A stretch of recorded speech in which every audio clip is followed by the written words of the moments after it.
इन तीन कारणों के कारण ही इंसान अपने जीवन में बर्बाद हो जाता है। तो आइए जान लेते हैं वो कौन से तीन कारण हैं जिसकी वजह से इंसान अपने जीवन में बर्बादी की तरफ चला जाता है। कहीं आप तो वो तीन गलतियां नहीं कर रहे? यह जानने के लिए आप इस वीडियो को अंत तक जरूर देखते रहें। जय श्री राम प्रिय मित्रों, आज का ये प्रश्न बहुत ही ज्ञानवर्धक है, इसलिए आपसे निवेदन है कि आप इस वीडियो को अंत तक जरूर देखते रहें। आखिर वो कौन से तीन कारण हैं जिसकी वजह से इंसान बर्बाद हो जाता है? प्रिय दर्शकों, आज हम आपको एक छोटी सी कहानी के माध्यम से वो तीन कारण बताने का प्रयास करेंगे। एक नगर के पास एक सन्यासी महात्मा रहते थे। उन्होंने भगवान की तपस्या करके अपनी सिद्धियों को जागृत कर लिया था। उनका चारों तरफ बहुत ही बोलबाला और बहुत ही ज्यादा नाम था, इसलिए सभी लोग उनके पास अपनी समस्या का समाधान कराने के लिए जाते थे और वो सभी की समस्याओं का समाधान करते थे। धीरे धीरे ये बात राजा के कान में पहुंच गई। राजा ने विचार किया कि मैं भी ऐसे संत से मिलना चाहूंगा। उसी वक्त राजा ने अपने साथियों को यानी नौकरों को साथ लिया और उसी सन्यासी के आश्रम पर पहुंच गए और सन्यासी से अपने महल चलने के लिए आग्रह किया और कहा, हे सन्यासी, आपकी जो भी जरूरतें होंगी हम आपको प्रदान करते रहेंगे। आपको हमारी तरफ से कोई परेशानी नहीं होगी, इसलिए आपसे विनम्र निवेदन है कि आप हमारे साथ हमारे महल के लिए चलें। राजा की विनम्रता पूर्व बातें सुनकर के सन्यासी जो थे वो उनके महल के लिए चल दिए और राजा ने उस सन्यासी के लिए अपने महल में रहने के लिए बहुत अच्छी व्यवस्था करवाई। हर समय सन्यासी की देखभाल करते थे। धीरे धीरे इसी प्रकार से एक बरस बीत गया उस सन्यासी के लिए राजा के महल में रहते हुए। एक दिन राजा के लिए किसी कारणवश दूसरे राजा के यहाँ निमंत्रण में जाना था। तब राजा रानी जो थे दोनों उस निमंत्रण में चले गए और एक नौकर को उस सन्यासी की जिम्मेदारी सौंप दी। कहा कि तुम सन्यासी के लिए किसी चीज की कमी मत होने देना, जिस चीज की आवश्यकता हो आप तुरंत सन्यासी को उपलब्ध कराना।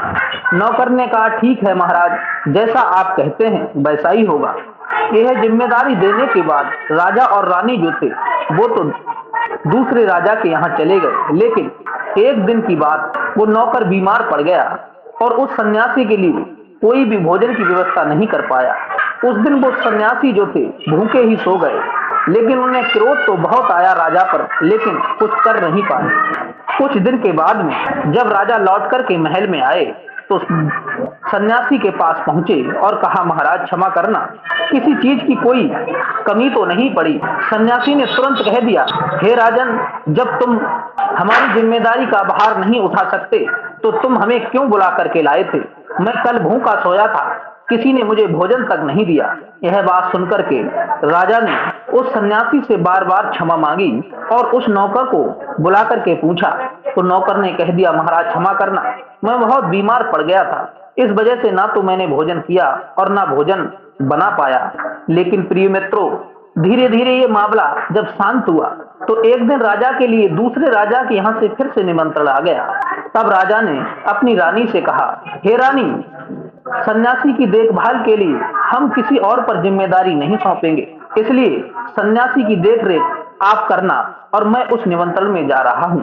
तब राजा जो थे उस सन्यासी की देखरेख के लिए रानी को छोड़ गए और स्वयं अकेले ही निमंत्रण में चले गए। दुर्भाग्य की बात यह थी कि एक दिन रानी जो थी उस सन्यासी को भोजन भिजवाना भूल गई। वैसे तो हर रोज टाइम से ही भोजन भिजवाया करती थी, लेकिन उस दिन रानी किसी काम में पड़ गई और उस सन्यासी को भोजन भिजवाना भूल गई। तब सन्यासी ने महल में जाने का निश्चय किया कि आखिर बात क्या है जो मेरे लिए भोजन नहीं आया है।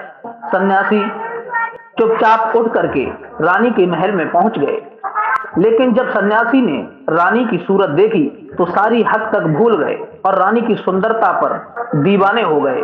साथियों, किसी विद्वान ने सही कहा है कि क्या छिपा दिया है नारी में जो नहीं देखने में आता है, और नारी के आगे सूरवीर बलवान तलक झुक जाता है। नारी एक ऐसी नर्क निशानी है जिसके सामने बड़े बड़े विद्वान और बड़े बड़े बलवान और बड़े बड़े ज्ञानी और बड़े बड़े साधु संत अपने घुटनों को टेक देते हैं। इंसान अपने जीवन में अगर कहीं पर हार खाता है तो केवल स्त्री के आगे। स्त्री के आगे उसकी बुद्धि काम करना छोड़ जाती है, ना ही उसका बल कार्य करता है और उसके सोचने की क्षमता तो बिल्कुल ही नष्ट हो जाती है। वो काम वासना में अंधा हो जाता है। वो ये तक भूल जाता है कि आखिर मैं कौन हूँ और कर क्या रहा हूँ, क्योंकि काम वासना में व्यक्ति जो अंधा होता है उसे ना तो धर्म का ध्यान रहता, ना अधर्म का ध्यान रहता, ना सत्य का ज्ञान रहता और ना सद्मार्ग का ध्यान रहता। वो तो केवल वासना के ही अधीन हो जाता है। वो महात्मा रानी की सूरत देख करके सारी सुध बुध भूल गए और लौट करके अपने स्थान पर आ गए जहां पर राजा ने उनके ठहरने का इंतजाम किया था। अब तो कई दिन हो गए, सन्यासी को ना खाना अच्छा लगता है, ना सोना अच्छा लगता है।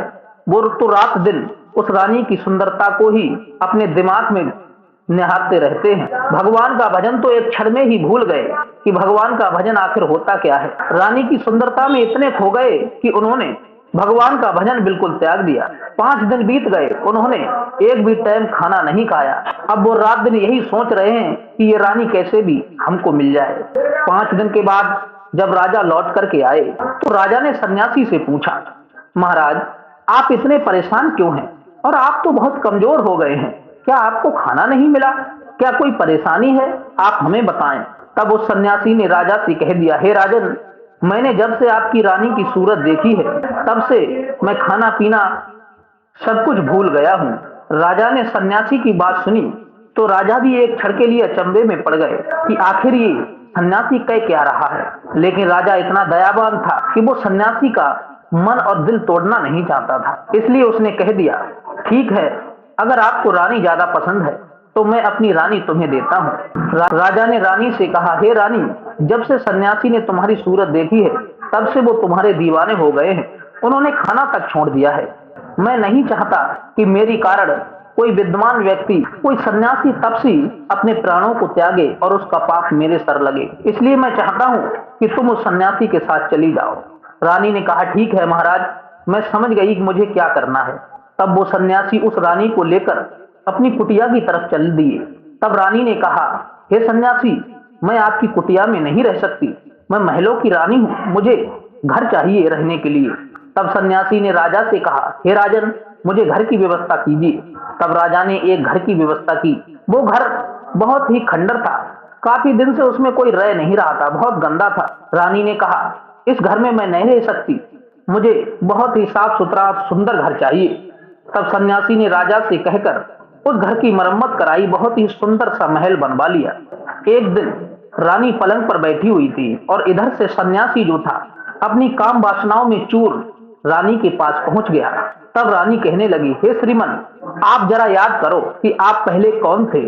आप वही सन्यासी हो ना जिन्होंने भगवान की तपस्या करके सिद्धियों को प्रकट किया था, और आपका नाम सुनकर के बड़े बड़े दूर से लोग आते थे आपके पास, और बड़े बड़े राजा महाराजा, बड़े बड़े महापुरुष आपके आगे नतमस्तक हो जाते थे, आपके आगे सर झुकाते थे और आपको प्रणाम करते थे। लेकिन और कहां जमीन पर रेंगने वाले कीड़े बनने जा रहे हैं। रानी के मुख से यह बात सुनकर के सन्यासी के दिमाग में झटका लगा कि रानी बिल्कुल सही कह रही है, मैं काम वासना में अंधा हो गया हूँ, मुझे ये तक दिखाई नहीं दे रहा है कि आखिर मैं करने क्या जा रहा हूँ। मैं तो एक सन्यासी था और मेरे आगे लोग सर झुकाते थे, बड़े बड़े संत, बड़े बड़े राजा महाराजा मुझे प्रणाम करते थे, और आज मैं ऐसी संगत में पड़ गया हूँ कि लोग मुझे नजरों से गिरा देंगे, मुझे लोग धिक्कारेंगे, मुझे लोग थू थू करेंगे, गाली देंगे कि आखिर एक सन्यासी ने ऐसा नीच कृत्य कैसे किया।